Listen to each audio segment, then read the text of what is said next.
Three, two, one. Welcome, ladies and gentlemen. This is the Lyfted Experience, and I'm here with my good friend Blair Dacey. Um, she's originally from Wilmington, North Carolina. She moved to Virginia in 2010. She was incarcerated in 2014. Blair, you're 28. You're a good friend of mine. I want to know your story. I know your story, but I know people are going to want to know your story. So tell them how we met, who we are as, individuals today, what we mean towards each other, and just give us the rundown of kind of your whole life. How we met? We actually met on a dating website, We did. I was We like, did. "Hey, Zach, what's up? My name's Blair. I'm a felon," Like, Oh, that's actually not how it happened. We did meet on a dating app, actually. yeah. I was like, "Well, I got So. some crazy stuff to tell you." You were like, "I mean, I don't know, I've heard some crazy things." Well, hold on. Let me give some background. So, like, she was completely texting me like a normal girl, I would say, in today's era, like, "Hey, what's up? Keep it small talk, yada yada yada." And I remember I was at work one day, well, I was working, and we had plans to go out at like 5:30, or it was something like that. And you're like, "Yeah, I'm taking my mom to dinner," and then. You're like, I can't remember, but somehow or another, like, oh, I guess I'm I coming to said, "You meet want your to come with?" mom. Hey, whatever. Yeah, so, I'm like telling like my aunt like the story, and she's like, yeah, that's crazy. Go. So I went. First time meeting was with your mom. I think I had a margarita. It was terrible, by the way. It was Yeah, fucking. that was that It bad was. Mexican restaurant. Yeah. Yeah, yeah, no alcohol in it at all, but it is what it is. But it was funny. So we're sitting at dinner, and I don't know your story at this point. I don't know if you remember that or not, but all I remember is about I got to go to the bathroom. I'm like, so what have you been up to for the last couple years or whatever? You're like. Your mom's like, well, she's been in jail, and I'm like, okay, yeah. So I took a piss. I was like, oh, okay, interesting. Like, so I went, took a piss, come back. So I'm like, what'd you go to jail for? And in the bathroom, I'm like, yo, this girl's, what the fuck am I done? Who am I with? And so tell us what happened, and that's how we met. We're still friends. You're a really great person. I respect you a lot, and so tell us what happened. Tell us what happened in 2014. Thank you, Zach, and likewise. Uh, it was actually 2013 that it happened. I had just moved here, and my first three friends I made, I just thought they were my best friends, and I would do anything for them. And it was a cliquish town. They called it Colonial Whites. It was very hard to make like decent friends there right off the bat. Everybody grew up together. I met this girl Ashley, and she seemed really cool. I felt bad for her because people were always talking crap about her. Her family treated her badly, and I was like, no, she deserves a good friend. And that was my mistake. Hmm. Right. I found out later, but long story short, she had actually gotten knocked up in high school. She Mm. left the guy she was with and then started dating. She dated around a lot of different guys. She used to take me around. And then she started dating this guy, Rusty, and ended up marrying him without even teling anybody. And we were like, well, So that's y'all are kind of still weird. like really good friends, right, We at were this good point. friends, but then she like had this secret wedding and didn't tell anybody after she just met this guy. It was really Okay. strange. Okay. So she hits me up one day. I actually met the And guy how once long have you known this Ashley girl, like since you've been to Virginia? since I've been to Virginia, 2010. She Okay. was literally my like for her, Frankie and Jonathan were the first three people I met at the high school. They all like Okay. Yeah. they didn't hang out with Ashley, like, but I hung out with all of them. Okay. Yeah. Right. So, and they were all older. They were like 19, 20, 21. I was graduating high school in 2013. I was a senior. Sure. And Ashley ended up moving in with this guy, and I had heard his name before. So when he came in a tropical smoothie one day, he seemed so nice. I was like, "Oh, I know who you are. You married my best friend, and she didn't invite me to the wedding." And he's like, "Oh, well, it was just a small thing." I was like, "Okay, So, well, y'all, so what after y'all they got say?" married, y'all didn't really talk. Not really. And then, well, they were only married 2 months. And then Okay. she hits me up and she's like trying to get out of the situation. So I was like, I mean, if you need to come stay with my boyfriend, you're welcome to. And so this should have been my first like red flag, I guess, about it was she decided to leave her kid at her mom's house and then come stay with us at Frankie's house and move in to because we had kind of like a party house. Right. So, that probably should have been my first, like, okay, maybe there's something not right here, you know? Well, then she moved in and she happened to start liking Jonathan, which was me and Frankie's good friend. And he slept on our couch all the time, so it was hard for her not to really be around him. Right. Um, Turns out we found out that Jonathan is her husband's cousin by marriage. Wow. So, and they apparently never really liked each other or something like that. So, Okay. it was already some beef going on there. I want. Um, Wow. Yeah. and she was having a good time. We were all posting pictures, partying and stuff like that, and it made Rusty, the soon to be ex husband, upset. Hmm. He had come over there a couple of times when I was at work and tried to cause some issues, and so I just told Ashley, I'm like, you need to just make it very clear and just tell him like you just really don't want to be in a relationship. But then she later on, I found out she was like taking money from him still. Hmm. And she just, she's playing all her cards. But she was Sure. young. Yeah. Whatever. As women do, right? Yeah. I mean, she was young. I'm not gonna fault her for that. But Okay. um, So Ashley's yeah, got so this one night, boyfriend. He's kind of yeah. uncontrollable. Mm-hmm. One And night. one night, I was coming home from the gym and Ashley and Jonathan are arguing with somebody in the back bedroom and I heard them. And me naturally, I'm a very protective friend. So I Sure. instantly was like, who are you talking to? What's going on? Like who is this? And they were arguing, hanging up with him, and he was like, "Oh, Rusty won't leave us alone." So I was like, at that point, I told Ashley, I was like, just call the police on him. Like, if he's gonna keep showing up here, if he's gonna keep calling, I mean, just because I'm Yeah. not somebody Just that, have the professionals take care of them. yeah, Just get out. let Yeah. him, like deal with it. Well, then at some point, Ashley had told me, she's like, yeah, he just told me, he's gonna have his girlfriend, kick my ass. Hmm. I was like, for what? Like Right. you left, like what I don't Sure. understand here.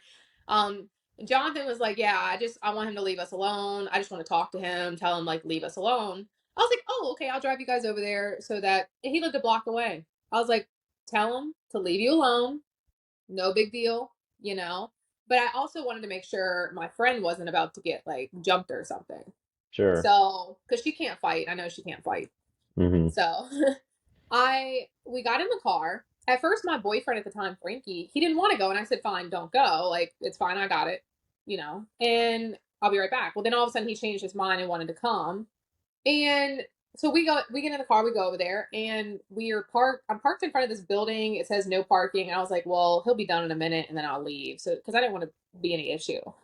Well, we see some lady like peeking out her window downstairs, and I was like, what's this lady looking at? And he's like, Ashley's like, oh, that's Rusty's new girlfriend downstairs. She used to give me so many issues when I was living there. And I was like, okay, whatever, not thinking anything into it. Well, then Jonathan was standing outside trying to call the guy to go. I guess he was going to go upstairs to talk to him or something. I don't know. We were just sitting in the car. And the guy doesn't answer. I said, Jonathan, let's go. Like, he's not answering. So Jonathan gets in the car. We drive away. Then Rusty, I guess he calls and he's on the phone and he's like, "You're a pussy, Jonathan. I was waiting out here for you, all this stuff." So Jonathan's like, "Nah, turn around." So he enticed him basically back over there. Hmm. We go there. I park across the street this time because I'm actually parked. And we Because get out of the you car were like, and yeah, it's time for it. It's going down. Were you down? I'm like, Were you I'm like like, you I don't don't know know what's what's gonna about to happen? happen. Okay. Didn't think anything was really gonna happen. Like Right. I thought, how people just talk, you Yeah. know. But you pulled up. Yeah, I pulled up. So long story short, he comes out. or his friend, his roommate comes out first, who's an older guy, it's like ex-Marine or something. Trying to He's like, look, de-escalate. Rusty's, yeah, to de-escalate. And Yeah. he's like, Rusty's just really drunk. And I was like, well, that's fine. He can be drunk all he wants to, but like, why is he coming over to the house? Why is he showing up here? Why is he bothering them? Like, and Jonathan was like, yeah, he keeps calling me. He keep whatever. He's So harassing it. It's yeah. harassment. And cause we're not calling you, bro. Like, Okay. we weren't, I don't even know this guy. I met him Okay. one time. Yeah. So then the guy comes out and he starts being really funny. Like I thought it was funny at first because he's like, raise the roof, raise the roof. I feel like I'm on a roof. And I was like, so I pulled my phone out to record him because I thought it was funny. Well, Was this guy on then drugs? Was he on drugs?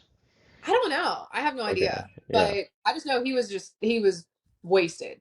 Right. Well, he ended up and then he got serious. And all of a sudden got really serious. He was like, fuck you, Jonathan, fuck you, Ashley. Look, Jonathan, I'm calling your girlfriend a bitch. Bitch. Like just taunting him. Yeah. Right. And Jonathan's like, look, just don't call her a bitch. So then Rusty actually swings on Jonathan first. Mm-hmm. Jonathan swings back, and Jonathan ends up actually tackling him backwards. And that's the first time he had hit his head. And Okay. then they're wrestling around, they're fighting, one's on top of the other, it's just back and forth. I was recording it because at that point I'd already started recording it. And Right. then at one point, like I heard Jonathan like connect on the back of his head with his elbow, but that kind of freaked me out, and I do remember that part specifically. But I didn't think it was anything serious. I was just like, "Oh, did you hear that?" to Frankie, and Frankie was like, "No, I didn't." And I was like, "Oh, okay, never mind." So you're just Well, watching the then fight, talking to your friend like, look at these yeah, guys. we're just talking casually here, and we're talking to his roommate Ricky. We're all just casually standing here talking Right. while the fight's going on. Right. And so at one point where I started to get really freaked out by the guy was Jonathan had his face on the ground. On the Mm-hmm. concrete was like, just stop fighting me. Like, just stop. The guy is literally scraping his own face on the car. He's like, fuck that. Like scraping his own face. At that point, you're looking and you're like, okay, something's like really fucking wrong Yeah, this here. guy's Like, like a vampire or something, yeah, man. like it's Yeah, kind of what are like you when you see doing? somebody on like those videos when they're on bath salts and they start doing like Yeah. Yeah, they they go start doing crazy. crazy stuff and you're Yeah, you like, you can get like stunned, like you can like walk with a taser so in you. that's what made me kind of get on like I Mm. guess on the defense Yeah. at Yeah. that point. Well, then the guy I stopped recording because he finally stopped, and after everybody told him to stop fighting, he stopped. So Jonathan gets off of him and gets up and walks back. So we all thought it was over. It's not Hmm. over for that guy.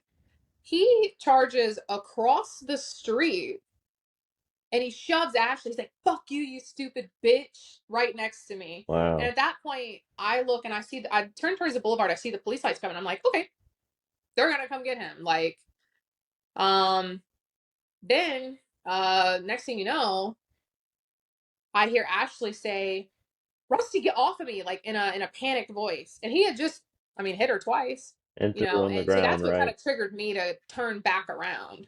Hmm. And that's when I see him falling towards me. I guess because she had pushed him away. Hmm. Um, and he tripped and he fell in front of me, but he hit the back of his head on the curb.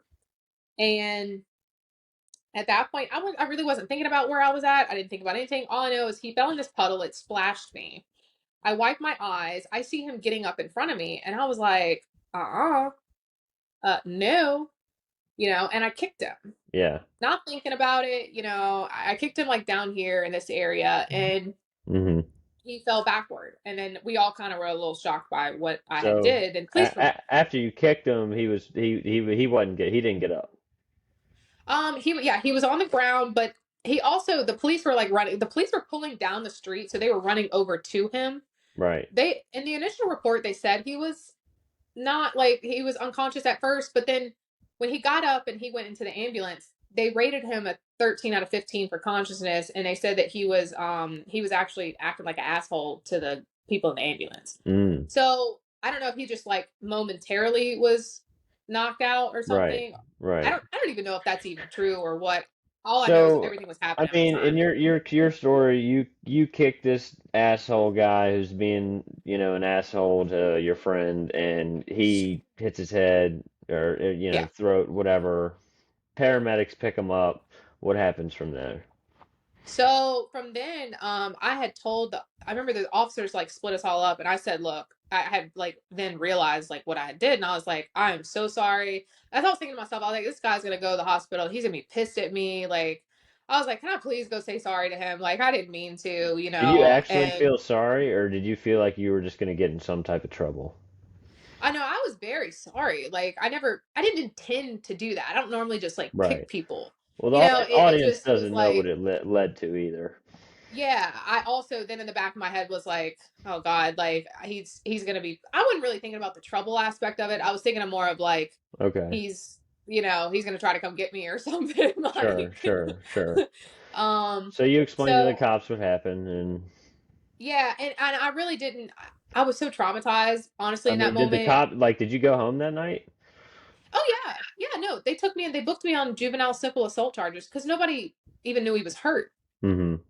Like Okay. that night, it was not. They told me. I told the cops I was like, my dad used to be a state trooper for 17 years. He's gonna kill me, And this, I was just charged with simple assault as a And I juvenile. mean, you explained to the cops, like everybody, like it was kind of, I mean, self-defense in a way. Well, here's the problem. When I was kind of choked up in shock. So when I had went to the station, they said, look, all you got to do is just write a little statement here and you can go home. I wrote like three sentences. I said he splashed water on me and I kicked him. Like it wasn't anything like Right, explained. right. It wasn't anything, and that was the worst decision I've ever made because they use all of that and they make Sure, it look so bad. sure, I didn't kick the guy because he just splashed water on sure. me. So get so Like so let's say, all right. So the paramedics take him to the hospital. So tell us what happens in the hospital, and so in the hospital, they realized he had a skull fracture. Um, they ended up transferring him to another hospital and they I would say a couple weeks later they did like like an induced coma hmm so that the swelling would go down so he wouldn't have any permanent damage from what I understand. And during surgery complications they did this surgery, it was about 3 weeks later, to remove part of his skull so that the swelling would go down. And he died or he went brain dead during surgery. So they ended up pulling the plug on him right after. wow, Yeah. wow, wow. So, um, yeah, I mean that's it's unfortunate, wrong place, wrong time situations, and do you feel like you're responsible for that? Do you feel Oh like yeah, absolutely. I mean, I understand where people like his family and friends would be upset. I understand. I mean, they lost somebody, like over what? Some girl that wanted to move on, I mean, right? it So it really is sad. here's what impresses me that people don't know is that how long were you supposed to actually serve? So originally everybody else had gotten off. Yeah, Um yeah, you took the and I fall, was the last one to go to trial. right? So I basically got scapegoated. And I was originally sentenced to 20 years in prison. 20 years in For prison, people. That's a long time. yeah, like 20 act. It was 30 years, but 10 suspended, which means 20 active, like day Sure, to day sure, years. yeah, And um, so I went to prison when I was 19 because yep, I was 17 when this all happened. yeah. You got yourself pardoned, and you got out in 7 fucking years. Yeah, 7.5 years I did, but I got so lucky. Like over the But is it years, I lucky got my or is it hard degree. work? Because I like, Yeah. from me knowing you, I mean, you were in there like grinding, hustling, making shit happen. I picked up a trade. I can install a whole HVAC unit Hey in guys, your if you house. need if you need someone, she can do it. Hey. But yeah, I trained dogs for several years. I got a college degree and then I furthered my degree to get to major in This is psychology. all while you were locked up. I was actually valedictorian of Piedmont Virginia Community College, and they allowed me to give the speech at the graduation. It was really nice. Nice, nice. Yeah, and I studied the law a little bit. I had this big handbook and I was hmm reading stuff and they were like, Blair, besides even that, you can file for a pardon. And I was like, I need to, look that up and see what that's like. Sure. What's that about? Yeah. Well, I looked into it and I said, you know what? This is my opportunity because I lost all my appeals, for technical reasons. I was like, this is my opportunity to show like things that you don't really see on the appeals. Like I had a juror who's on camera hugging and holding Rusty's mom's hand at my sentencing hearing. He Yeah. wasn't even supposed to be Oh, the there. court system's completely. Yeah, I mean, like so many things that happen that's like this is crazy. Those kind of things got to come out, and I got to write my own petition and got to say the things that I felt like needed to be said because at the end of the day, I am extremely sorry because that guy should not have lost his life over this. This was Yeah. so just Yeah. childish. And But at the end of the day, l- I'm not a murderer either. correct. Tell us who pardoned you, just for people that don't So, know. for those that don't know, Governor Ralph Northam, And he I'll be gave me a honest, I pardon. need to intervene a little bit. I'm not a fan of him, but you know, he did do a good job with this one. I'll give him that. Yeah, I just, and I respect your opinions. I don't really know what they are, but I don't know if there's anything anybody could tell me about that man. He saved my life. Well, and it's because of Joe Morrissey, Senator Morrissey, who advocated for me and got my petition in front of the governor is even why I even got picked. Right. So, Right. yeah, So, it was crazy. so you learned about this pardon and then you started writing your own. Like, how do other people get like pardoned? Do they have to find out about it themselves or do they like pay someone? I mean, So people can you're a hard pay. worker, so like, did you just figure it out on your own?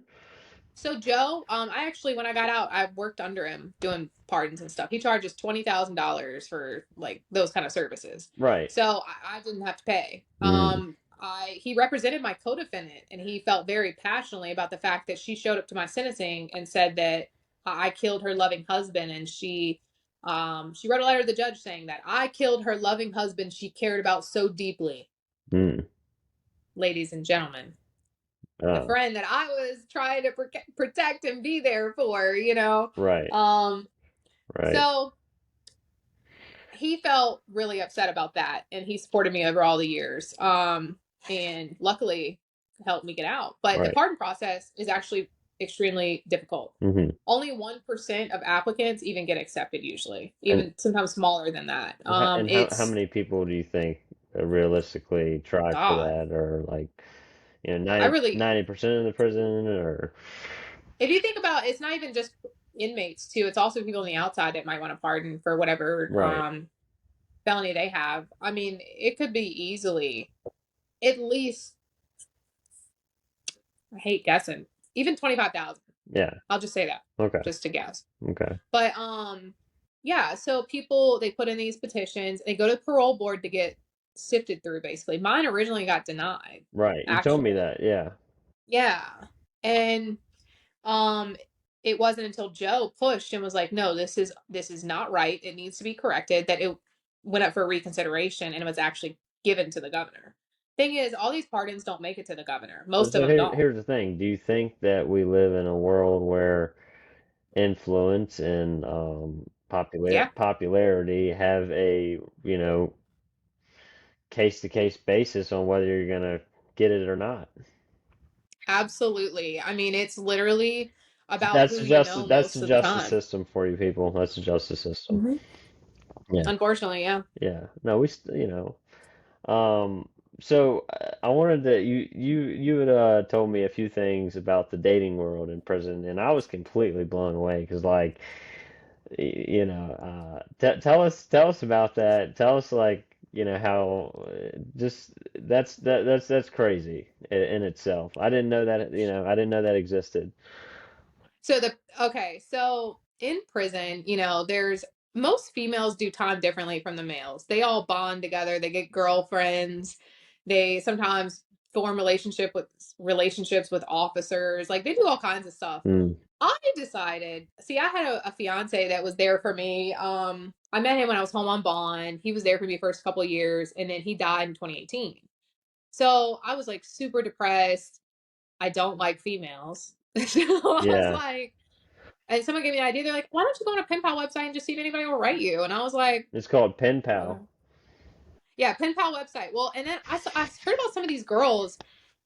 They were busted. Right. But they were getting these dudes to like, come see them and stuff like that and send them money. And I was like, and they're using pictures of them from like 10 years ago. Mm. Like, I can use a picture now.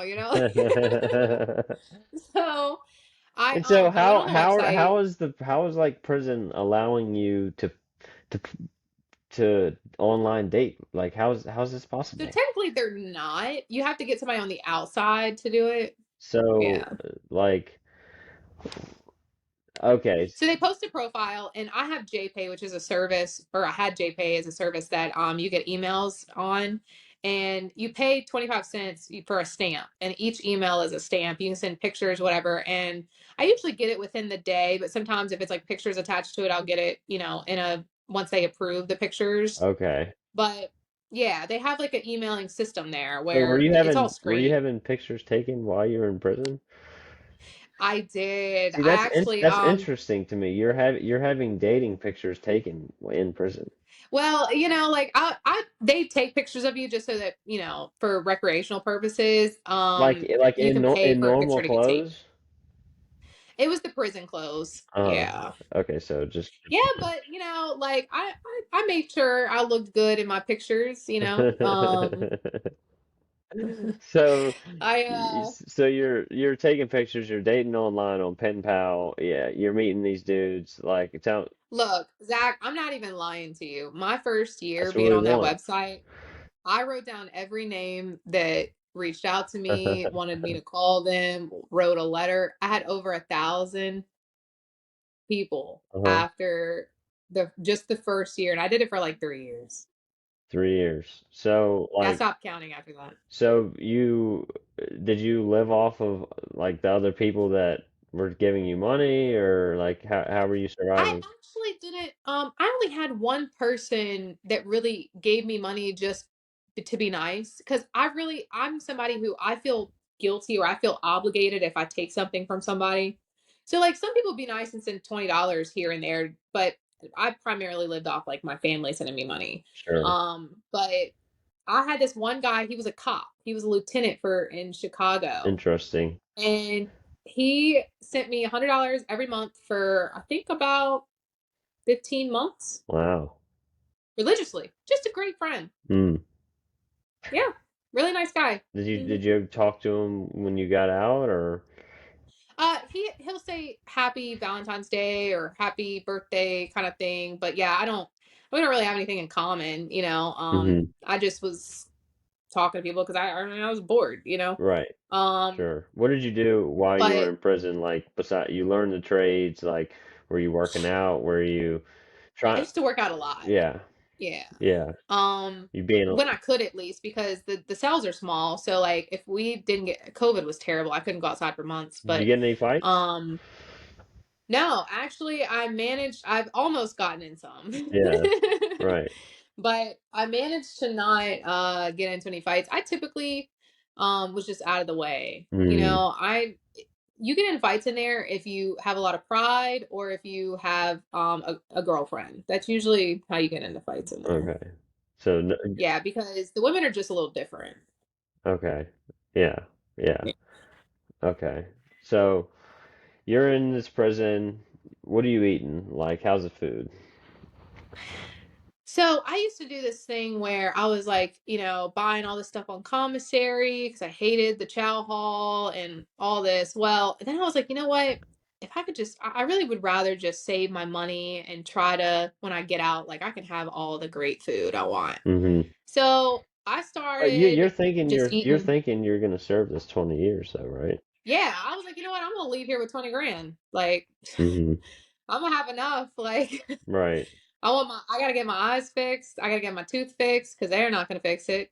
I gotta get, a car. So I was like, no, I'm not playing around. I'm saving as much as I can. And I started eating like I would make bean and rice bowls. So I would take a tortilla and I would fry it in the microwave. And then I would put beans, like refried beans in it, and then I'd add some corn or some jalapenos, I would chop up some cheese and put ranch and make it like a Southwest kind of bowl. It's prison food for you. Um Yeah. yeah, just something that wasn't terrible, but like, Manageable. it was cheap. I manageable, mean, and are then I they eat chicken salad. serving greens in there like vegetables, or are they just giving you all this slush? So it depends on how it's cooked. They do serve a green, usually some kind of vegetable, but the problem is, like I said, how it's cooked. Some days if one girl was cooking, you're gonna have some good greens. The next day, if another shift was on, trash. Okay.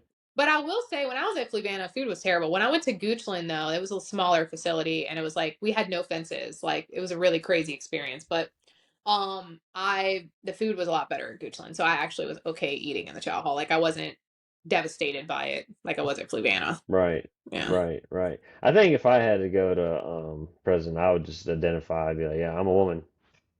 I'm a woman. I'm a woman. Yeah, Put me in the women's yeah, section, you know? yeah. They're just God. I just they're so drama. They never stick together for anything. The thing is, like the men have it better for things because they stick together and they don't give a fuck. Hmm. Right. Like Right. you're not gonna threaten them with extra time. You're not gonna threaten them with whatever. If Right. they will really want something, they're gonna get it. And if they Okay. think it's right, they're gonna get it. Yeah. You know. Yeah. Yeah. No, I completely hear you. So you're out. How long you been out now? I have been out a year and seven, almost 8 months. A year and 8 months. You're working two jobs. A better day. Hey, I'm trying to work a third. What's I up? Are we know. getting these real estate deals? Like, what's Yeah. up? I So, mean, we're trying so to. hang on. Well, you're at a better day than yesterday foundation, right? So it's a nonprofit. We help people with that are coming out and returning citizens with resources and all Yeah, that. so she does that. She helps people. She works for a nonprofit, and she works at Red Lobster, serving. Hmm. So everybody go give her. Can I tell you about that last night? Everybody go give her a good tip. She wants to do real estate. I've told her some things to do. She's trying to get into it with me, and I'm trying to kind of be her little mentor. So yeah, go ahead. Tell me about fucking Red Lobster and what kind of problems you had, because Look, Zach, we really need to get this real estate thing on the road. I just because I mean, last night, Endless Shrimp has really killed my tips. I mean, they've done it every day all summer, and it's great for the customers, but it's terrible for me because I'm running back and forth to get these 5 shrimp orders because it comes 5 different ways. You can get 2 at a time, yeah. and I get and it's $20 each person. So, and they might tip me like $5. Everybody's You ordering know, the endless shrimp, and you're getting $5 tips. Look, and on top of that, it's like the customers that are coming in now are just not as tip friendly. They're not as Well, respectful. Like, yeah, let me it's tell you about Red last night. Lobster, okay? Yeah, but even at Red Lobster, I still was having a lot more. I was having a lot. I was a lot better off Let before me ask you summertime this: with do they Endless have Shrimp. the live lobsters still in the tanks there? I actually took one out the other day so a kid could pet one. Yep. Okay, okay, because like it ain't fucking Red Lobster if they took that away, you know. No, no, no, no. No, no, no, no, no, no, no. You can get a live maid for 30.99. Just come see me on West Broad. But anyway, the point is, last night, I was like, how are you doing tonight? My name is Blair. I'll be your server. What can I get you to drink? Before I could even say drink, we're here for the endless shrimp. I'm like, Right. here we go. Well, look, that's what you signed up for.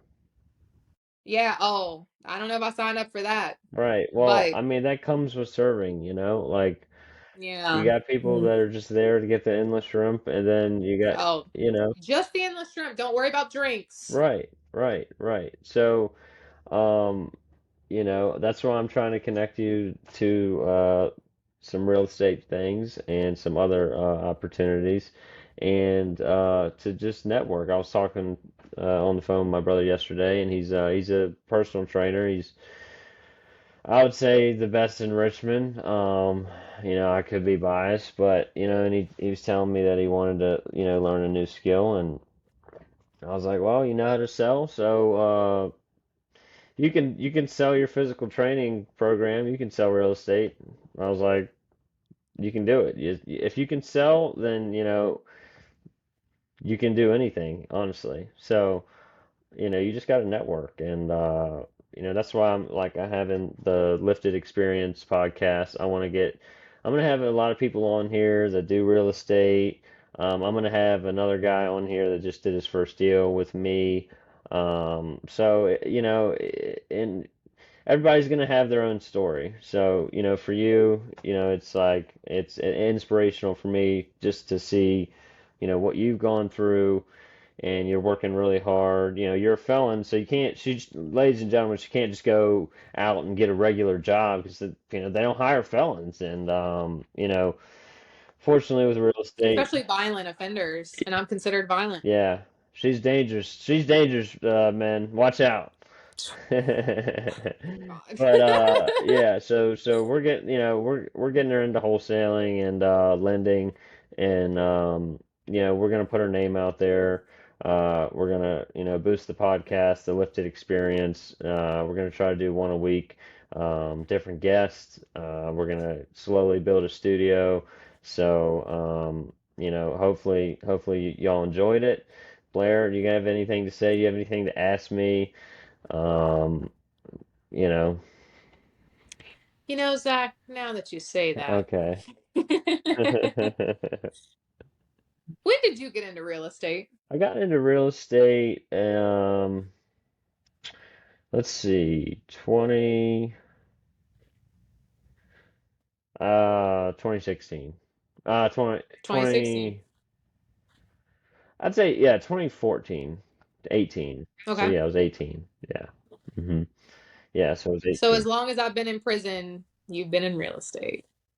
Yeah, I guess so. Yeah. So, I started as a loan officer assistant. And then I was a property manager for one of my best friends.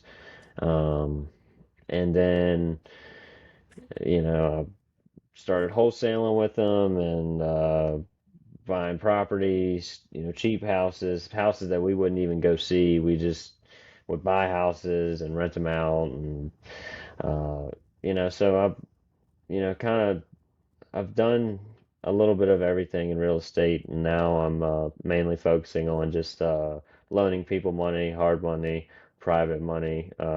So that's where I'm at now. Um, my day-to-days look like I talk to about 100 people a day, and I go to the gym, I bust my ass, I work out hard, and I just network. And you know, there's tons of people that are looking for their next investment. There's tons of people that want to get into real estate, and you know, I want to get my pilot's license too. Like I was telling my brother that the other day, yesterday as well. I want to be able to fly around and just kind of hang out and work out and network because it really is your network. So I think being mobile and staying on the move will help that and just making new connections. And I think you have some of the tools to be able to do that, and some of the tools that I've told you. So hopefully we'll see some progress, and hopefully we'll do some business together. That we will. All right. Anything else? Anything else you want to ask me? I know you like to put me on the spot sometimes. Oh, I do. Yeah. So, what made you want to start the podcast, and what is your ultimate goal with it? So what made me want to start the podcast is you know if you know how to sell, you can sell anything. And I'm not really trying to sell you anything. I honestly purely do it for just the entertainment and for just for people to connect. And I don't necessarily think that I will make money right now from it or in a year from now, but I think ultimately if I do something repetitively and upgrade my equipment, I think ultimately it will bring something. I think it'll bring an atmosphere of good vibes and high energy, and that's really what I'm on is just connecting with people, and I want to hear their stories. So, you know, hopefully it'll make me money. If it doesn't, it doesn't. It's still fun. It's still cool to talk to people. And I think that I listen to a lot of Andy Frisella. Shout out First Form. I always buy his products. He's my fucking mentor. He has made me mentally fit and helped me in every way. And he says that, one thing that holds you back in life is fear. And I've been saying I wanted to start a podcast for a while now, and I think I was just afraid to fail, but honestly, you're gonna fail. But that's why you keep trying. It's just like at the gym, you might not be able to do, 30 push-ups, but you keep practicing, you'll be able to do 30. So you just gotta live without fear. Just gotta be a doer. So Absolutely. yeah, yeah, And you be doing it. yeah, I do, I do, I do. Well, I'm gonna wrap it up. Lifted experience. I'll put the links below. Contact information for me and Blair. We do lend money privately. If you need money for your first investment property, fix and flip loans, everything. Give us a shout. We'll take care of you. And we'd love for you to subscribe and hit that follow button. So. Blair, appreciate your time. I'm sure I'll see you within the next couple of days, and yeah, I look forward to the future. Thanks for coming on. Yeah, thank you. All All right, have a good day. right, you too. See ya.